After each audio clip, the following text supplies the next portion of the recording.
This story is my real story. My name is Isabella Crane. I am 23 years old, and what I'm about to share with you is something that has haunted me every single night since it happened, a story that doesn't just belong to me, but to the generations of my family before me who tried to bury a secret that refused to stay hidden. And I know you might think this is just another horror tale, but I promise you it's real, it's mine, and once you hear it, you will understand why I can never live a normal life again. So before I begin, let me ask you to please subscribe, like, and share this channel so you don't miss the rest of this nightmare as it unfolds. And remember, this story is written and edited by Dark Lifeside Diaries. Now let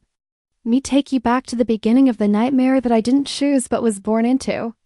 I grew up in a small New England town, the kind of place where everyone knows each other's business and secrets are whispered but never truly hidden. And my family, the Cranes, had lived there for centuries in a weathered, sprawling Victorian house that seemed to breathe with the years of sorrow soaked into its walls, the kind of house that children dared each other to run past at night but never entered. And though I spent my entire childhood inside those walls, I was no braver than the children outside, because I always felt eyes on me, a presence I could not see but knew was there. And every night when the wind scraped branches across my window and the floorboards groaned as if under phantom footsteps, I would bury my head under the covers and pray for daylight, but praying never helped. Not when the nightmare was sewn into my bloodline itself, for the Cranes carried a curse born of betrayal and violence, a curse that demanded blood for blood. And though my mother tried to shield me from the truth, her pale face and shaking hands whenever she caught me wandering the halls at night told me she knew the shadows held more than dust and memory. It was on my 16th birthday that everything changed, when the veil between me and the truth was ripped open without mercy, because that night after the cake was cut and the candles blown out, I felt drawn, compelled almost, to the attic, the part of the house no one ever went, not even my father, who was a man of pride but who never stepped near that locked door. And yet I found the key in my pocket, as if placed there by unseen hands, and when I unlocked that door, the stench of mildew, old wood, and something far darker hit me. And in the corner of that dust-thick space stood a trunk bound with iron clasps, its wood scarred as if clawed at by desperate hands. And though every part of me screamed to leave it alone, I knelt and opened it, and what I found inside changed my life forever. Old letters written in a trembling hand, diaries blackened with age, and a photograph of a woman who looked so much like me. I gasped, her eyes hollow, her mouth twisted in rage, and written beneath her image were the words Margaret Crane, condemned 1782. And though I didn't know her name then, I felt her like her spirit leapt from that photograph into my bones, because from that night forward she never left me, whispering, crying, screaming when I tried to sleep, showing me visions of fire and blood and betrayal. And I learned through her diary that Margaret was accused of witchcraft, but not because she was guilty, rather because her own husband, Jonathan Crane, turned against her, handing her to the townsfolk to save his name. And when they burned her alive, she screamed a curse into the night, vowing that every firstborn daughter of the Crane line would be bound to her rage until justice was taken, until her blood debt was repaid. And I, Isabella Crane, was the firstborn daughter of my generation, chosen as the vessel of her wrath. And though I wanted to dismiss it as madness, I couldn't, not when the shadows deepened, not when mirrors cracked as I passed them, not when whispers called my name from empty rooms. And I tried to tell my parents, but they only exchanged looks, heavy with dread, as though they had known this day would come. And my mother confessed in a trembling voice that she too had heard Margaret's cries once when she was a child, but she had been spared because she was not the firstborn. Her brother had carried the weight instead, a boy who died mysteriously in his sleep before turning 18, and the weight of it crashed over me like icy water. The truth that I had been marked before birth, chosen without choice, my life no longer mine but Margaret's weapon. And as weeks turned into months, the haunting grew unbearable. Objects hurled across rooms, cold fingers pressing against my throat at night, my own reflection smiling when I was not. And yet it wasn't just fear Margaret fed me, but rage that wasn't entirely hers. Any more rage that seeped into my own soul, until I began to dream of fire, of revenge, of seeing the descendants of Jonathan Crane, my own family, suffer for what their ancestor had done. And that's when the deaths began, sudden, violent, unexplainable. My uncle was the first, his body found in the woods behind our house, his face frozen in terror. His heart burst, though he had no history of illness, and though the police called it natural causes, I knew better. I heard Margaret's laughter echoing through the halls. That night I saw her face in the mirror behind mine, smiling with satisfaction. And deep down I felt a dark thrill, a part of me relieved to see the curse fulfilling itself, but terrified too, because I couldn't tell where Margaret ended and I began, and by the time my cousin drowned in his own bathtub, though he was a champion swimmer, I understood that I was no longer just a witness to the curse. I was the vessel, the hand that would carry it forward whether I wanted to or not, and it was then I realized there was no escaping Margaret, not unless I uncovered the full truth of her death, not unless I confronted the centuries-old betrayal festering in our family tree. But the deeper I dug into our past, the more dangerous it became, because Margaret wasn't the only one haunting me. Others were watching too, and some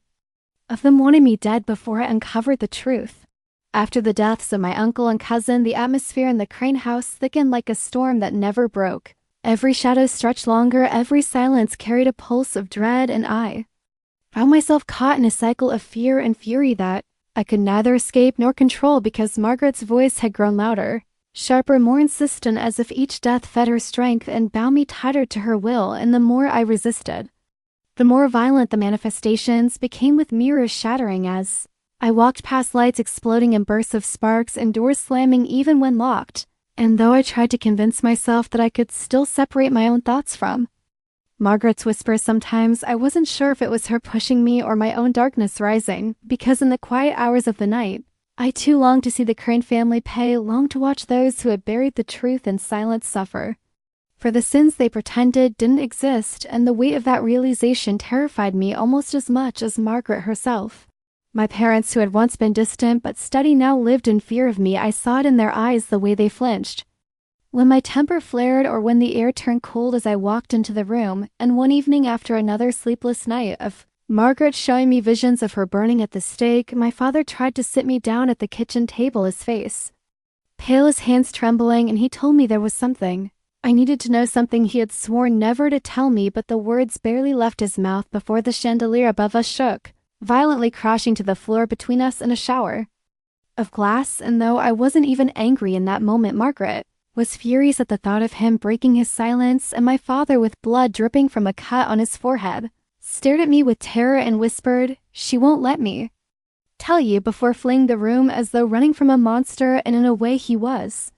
The monster wasn't Margaret alone, it was me, the vessel she had chosen, the bloodline she had cursed. And I couldn't tell where she ended and I began anymore, because I had felt no shock at the chandelier's fall, only a cold, thrilling satisfaction that he hadn't been able to speak. Still, I couldn't silence the need for truth, so I turned back to the attic, to Margaret's diaries, and I pored over every brittle page until my fingers were black with soot, and what I found chilled me deeper than the winter winds rattling the windows. The curse wasn't just vengeance for Margaret's death, it was a ritual, a spell she had whispered as the flames consumed her, binding her spirit not only to the Crane line but to the very house itself. And in her last words, she had vowed that she would not rest until the bloodline of Jonathan Crane was erased one by one, until nothing remained. And as I read those words, I realized I wasn't meant to just watch, I was meant to finish what she started, to be the blade of her justice. And though part of me screamed in rebellion, another part, darker and hungrier, embraced the purpose, because hadn't I felt it too, that knowing rage at my family for their silence, their cowardice, their complicity in burying the truth while Margaret burned? The deaths continued relentless, and though no one outside our family spoke it aloud, the town whispered old suspicions about the Cranes resurfacing like weeds that refused to die. And I felt their eyes on me, at the grocery store, at church, at the library, as if they knew something was wrong, as if they sensed the shadow clinging to me. And maybe they did, because children stopped playing near our yard. Neighbors crossed the street rather than pass by our gate, and soon it wasn't just the house that was cursed, it was me, Isabella Crane, a walking omen of death. I tried to confide in my best friend Lily, the only person outside my family who still dared to come near me, and one night, trembling and desperate, I told her everything: the attic, the diary, Margaret's curse, the deaths that followed. And though she tried to smile and comfort me, I saw the flicker of doubt in her eyes, the way she glanced toward the door as if calculating her escape. And when she finally left that night, she never came back, not to call, not to visit, as if even friendship could not survive the weight of Margaret's shadow, and her absence cut deeper than I expected, because it proved what I already feared, that I was alone, that no one could stand beside me in this, not even those who once swore they would. And in that loneliness, Margaret's whispers grew sweeter, more tempting, promising me strength, promising me belonging if I would only give myself over fully. And I fought it. God, how? I fought it, praying, screaming, trying to drown her voice out with music, with anything but the harder I resisted, the more violent the hauntings became, until one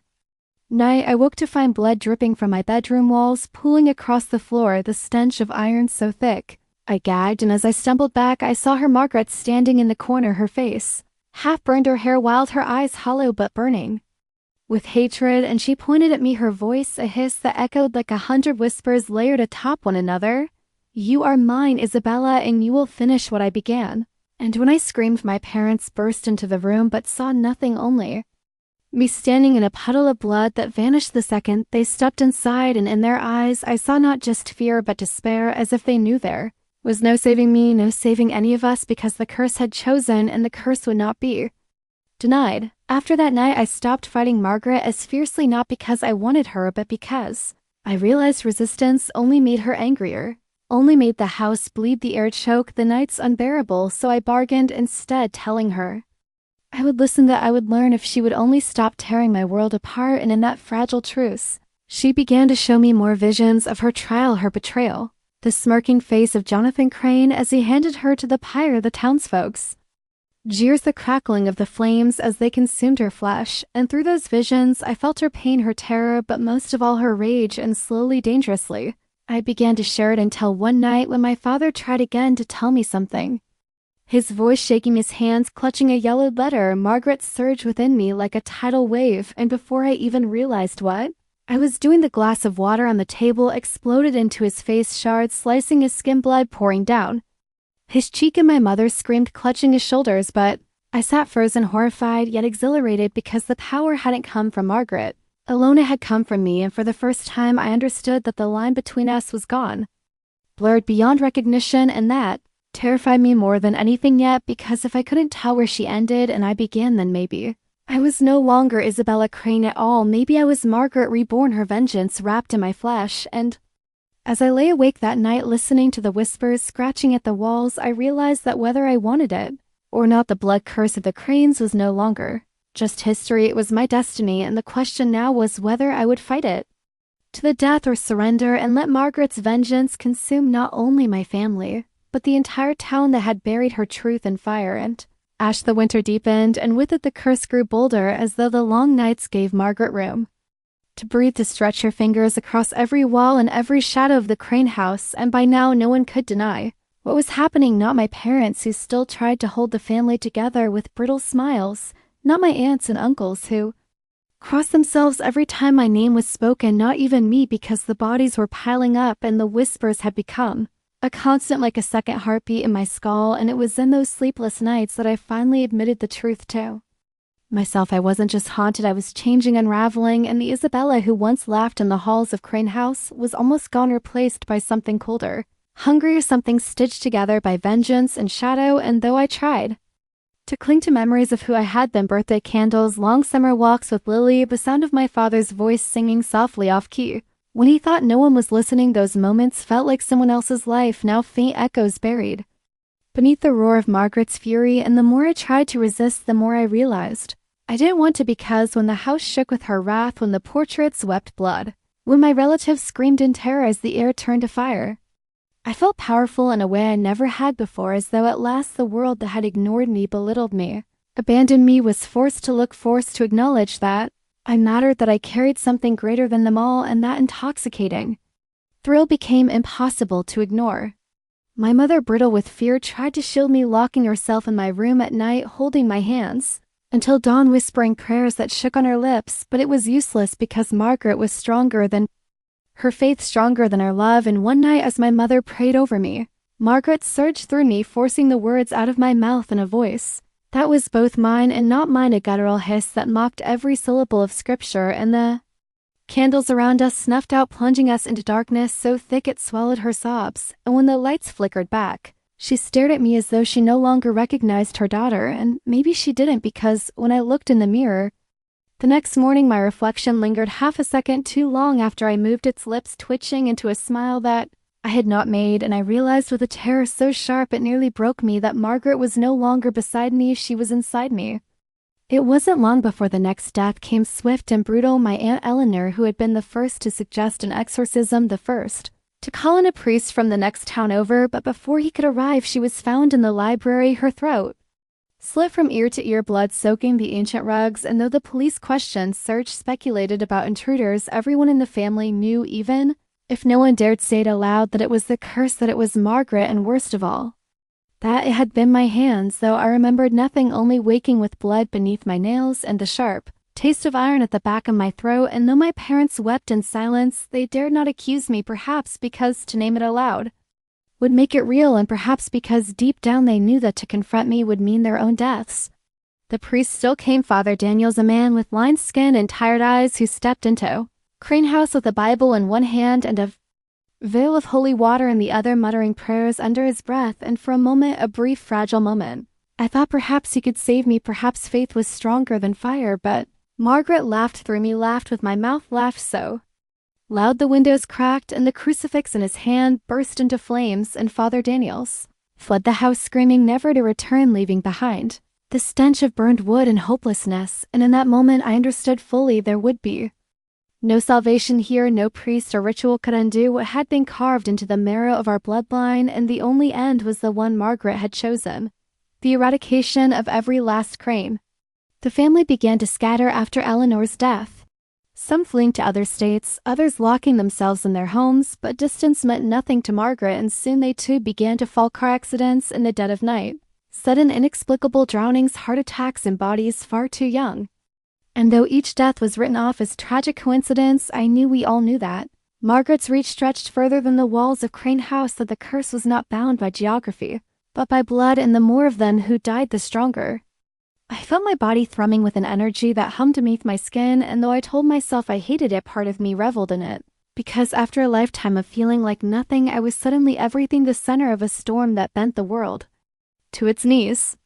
But the power was a poison too, because the more I let it in, the more I lost myself, forgetting what my own laughter sounded like, forgetting the taste of peace, and in its place came Margaret's memories, searing visions of fire, of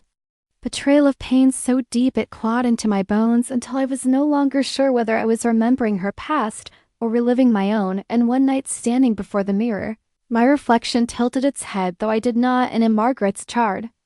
whisper she said, "It is almost finished, Isabella, only if you remain, and then we shall be free." And though I wanted to scream that I wanted no part of her freedom, the truth sat heavy in my chest. I didn't know who I was without her anymore. Didn't know if Isabella Crane even existed beyond the shadow of Margaret's vengeance. My father grew ill soon after, his body wasting away, skin pale and eyes hollow, as though the curse had decided to drain him slowly rather than strike him down, and I sat by his bedside night after night, torn between pity and resentment, because part of me still loved him, but part of me hated him too, for his silence, for the secrets he had tried to keep, for letting Margaret's story be buried in the first place. And sometimes I would find myself staring at his fragile chest rising and falling, and wondering how easy it would be to stop it, how easy it would be to give Margaret what she wanted, and the thought terrified me, not because I considered it, but because I wanted to. When he finally died quietly one morning, as snow fell outside the windows, I felt no grief, only a cold relief that another piece of the puzzle had fallen into place, and my mother, broken and pale, clutched me as though I were the only thing she had left, not realizing that I too was slipping away, that soon she would lose me, not to death, but to something far worse. And I wondered whether she knew, whether deep down she could see Margaret staring back at her from behind my eyes, waiting for the last stroke of vengeance to be complete. And as the days passed, I felt the pull grow stronger, as though an invisible hand were guiding me toward an inevitable end, and though part of me still fought, still prayed for some miracle, another part whispered the truth I didn't want to face, that I had already crossed the line, that Margaret and I were no longer two, but one, and the only question left was how far her vengeance would stretch, whether it would end with the last Crane or consume the entire town that had once stood by and watched her burn. And as I lay awake in the silent, haunted halls of Crane House, I realized with a dread that hollowed me to the core that I no longer feared the outcome. Somewhere deep inside I craved it. The snow was still falling on the night, everything ended, thick white sheets that blanketed the town in silence, but inside Crane House silence no longer existed, for the walls had begun to pulse like veins, the floorboards groaned like ribs splitting, and the very air was heavy with whispers. Margaret's voice threading through every corner, every breath, every beat of my heart, and I knew with a certainty that made my skin crawl that the curse had reached its climax. that the final stroke of vengeance was near and it was my hands that would deliver it. Only a handful of us remained now, my mother trembling but stubborn in her love, my younger cousin, Adam, who refused to leave me even when everyone else fled, and myself no longer fully Isabella, but not yet fully Margaret, caught between girl and ghost, vengeance and victim, and the tension inside me was unbearable, like a rope fraying thread by thread, ready to snap and unravel everything, and it was in